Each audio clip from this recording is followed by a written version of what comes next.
আলহামদুলিল্লাহি রাব্বিল আলামিন। সমস্ত প্রশংসা সেই রব্বে কারিমের জন্য, সমস্ত প্রশংসা সেই মহান প্রতিপালকের জন্য যে মহান চাওয়ার আগে বান্দার চাহিদা পূরণ করতে পারে। সুবহানাল্লাহ। আমার ভাইরা, আলহামদুলিল্লাহি রাব্বিল আলামিন রব কারে কয়? যিনি যার যতটুকু প্রয়োজন চাওয়ার আগে যিনি পৌঁছিয়ে দিতে পারে, তার নাম হলো রব্বানা। আল্লাহু আকবার। তারপরে আল্লাহ বলেন আর রহমানির রহিম। তারপর বললাম যে আল্লাহ আপনি কি রহমান, আপনি দাতা, আপনি দয়ালু, ঠিক না ঠিক?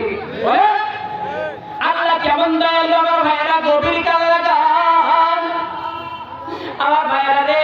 মুসা আলাইহিস সালাত আল্লাহ যে দয়ালু, আল্লাহ যে রব, আল্লাহ যে মানে চাওয়ার আগে মানুষকে যে মাফ করে দেয়। আমার ভাইরা একটা বারের জন্য গভীর কান লাগাও রে ভাই।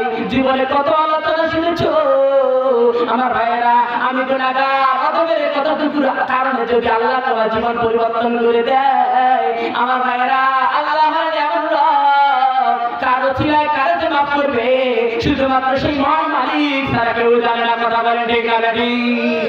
আমার ভাইরা, আমি কোন নবী কথা বলতেছি বা প্রধান আলোচক কথা বলবে যে আব্দুর রশিদ সরকার হুজুর কথা বলবে, এদের নাম মুরসাল উল্লেখ আছে। এদের ওয়াজ আল্লাহর দরবারে কবুল হতেও পারে না, হতে পারে ঠিক না ঠিক? বা যারা নাম ছাড়া কথা বলছে তাদের আলোচনা আমার আল্লাহ যদি কবুল করে, তাদের ওসিলায় আজকের মাহফিল সফল। কথা বলেন ঠিক না ঠিক? আল্লাহ যে মেহেরবান, আল্লাহ যে ক্ষমা করে বান্দারে মাফ করে। একটা উদাহরণ দিচ্ছে আমার ভাইয়েরা। মুসা আলাইহিস সালামের জামানার মধ্যে একজন যুবক ছিল। ওই যুবকটা খুব গুনাহ করে, জিনা করে। কি করে? জিনা করে। এই কথাটা হযরত মুসা আলাইহিস সালামের কাছে পৌঁছে গেল।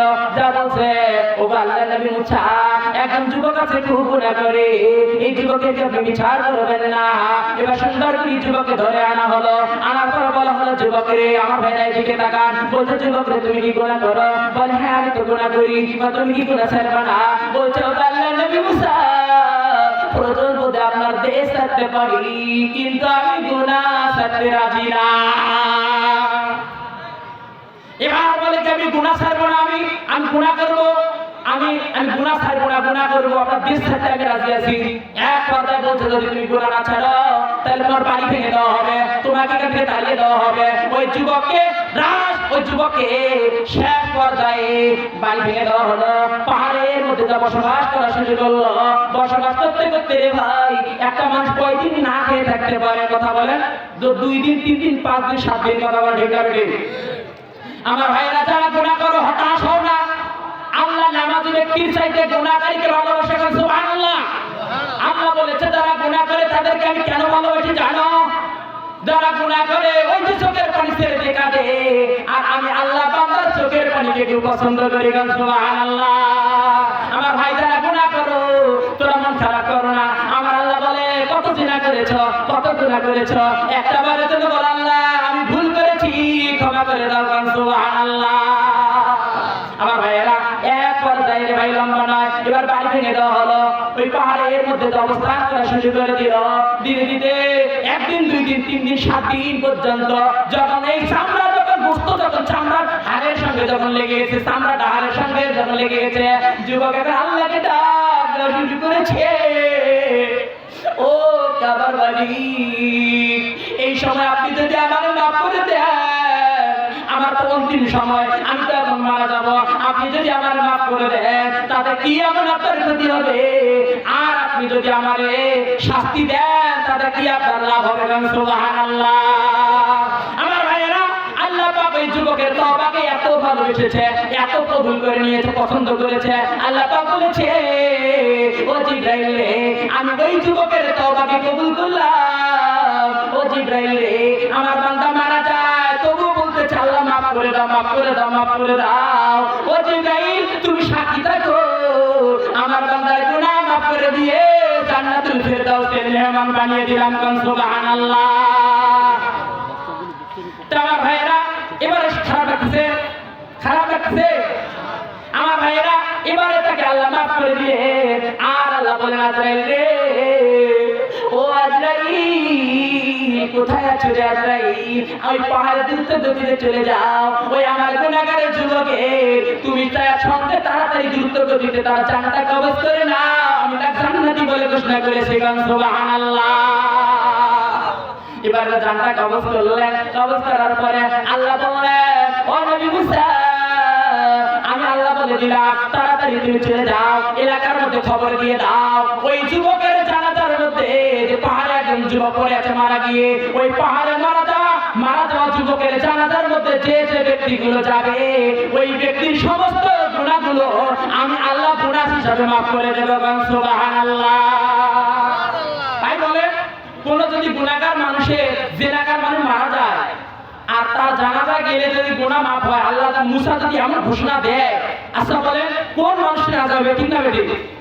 এবার সবাই গেছে যে যার জানাজা গেলে গুনাহ মাফ সকলে যাওয়ার পরে সুন্দর পরিবারে জানাজা হবে কিছু মানুষকে আবেগ বলা থাকে না কথা বলেন না কেন বলছে তাহলে দেখি তো এটা কোন যুবক যার জানাজা গেলে গুনাহ মাফ হয় সুন্দর করি লোকগুলো বললে যে জন্মের পরে আমরা আরেকবার দেখব এই যুবকটা কোন যুবক। এবার মুখের ঘন্টা যখন খুলেছে ও ভাইরা রে ওই যুবককে দেখার পরে সমস্ত মানুষগুলো বলেছে হে আল্লাহর নবী মুসা তুমি এটা কোন প্রকারের কথা বলেছো তুমি কি এটা চালাকি করেছো নাকি এই যুবক এত জোনাক যে জিনা করে এত গুনাহ করে আমরা তার বাড়ি ভেঙে দিয়েছি এর জানাজায় গেলে কে মাফ করে দেবে এটা তুমি মিথ্যা কথা বলেছো এই মুসা তুমি তো একজন মিথ্যাবাদী নবী তুমি এই মিথ্যা কথা বলেছো কেন?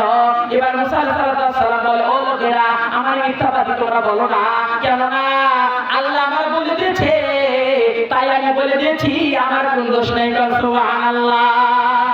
এবার মুসা আলাইহিস সালাম আল্লাহ বলা শুরু করছে আল্লাহ এটা আপনি কোন বিপদে ফেলে গেলেন ও আল্লাহ এরা তো আমার মিথ্যাবাদী বলতেছে এ ভাইরা কোন সমস্ত প্রায় নবীগুলোর নামের সঙ্গে কালিমা যোগ করা আছে যেমন লা ইলাহা ইল্লাল্লাহ আদম সাবিউল্লাহ লা ইলাহা ইল্লাল্লাহ ঈসা রুহুল্লাহ লা ইলাহা ইল্লাল্লাহ ইব্রাহিম খলিলুল্লাহ লা ইলাহা ইল্লাল্লাহ মুসা কালিমুল্লাহ লা ইলাহা ইল্লাল্লাহ মুহাম্মাদুর রাসূলুল্লাহ সকলে বলেন সাল্লাল্লাহু আলাইহি ওয়াসাল্লাম। আমার ভাইরা মুসা ডাইরেক্ট কথা বলে এবার আল্লাহ বলে ও এবার মুসা আলাইহিস সালাম বলে ও আল্লাহ আপনি আমার মিথ্যা কথা বলেন কেন?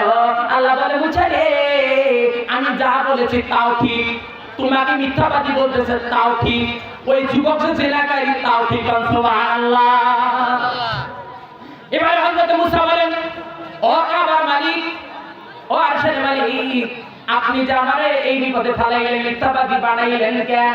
আল্লাহ বলে ও মুসা রে এই যুবকের খবরটা তুমি জানো না এই যুবক এই কুকর্মগুলো করেছে মারা যাওয়ার আগে এক সেকেন্ড আগে তওবা করেছে আমি আল্লাহ তার তওবাকে এত ভালোবেসেছি এই তওবাটাকে ভালোবাসার কারণে জীবনের গুনাহ মাফ করে দিয়ে আমি তাকে জান্নাতি ঘোষণা করে দিয়েছি সুবহানাল্লাহ।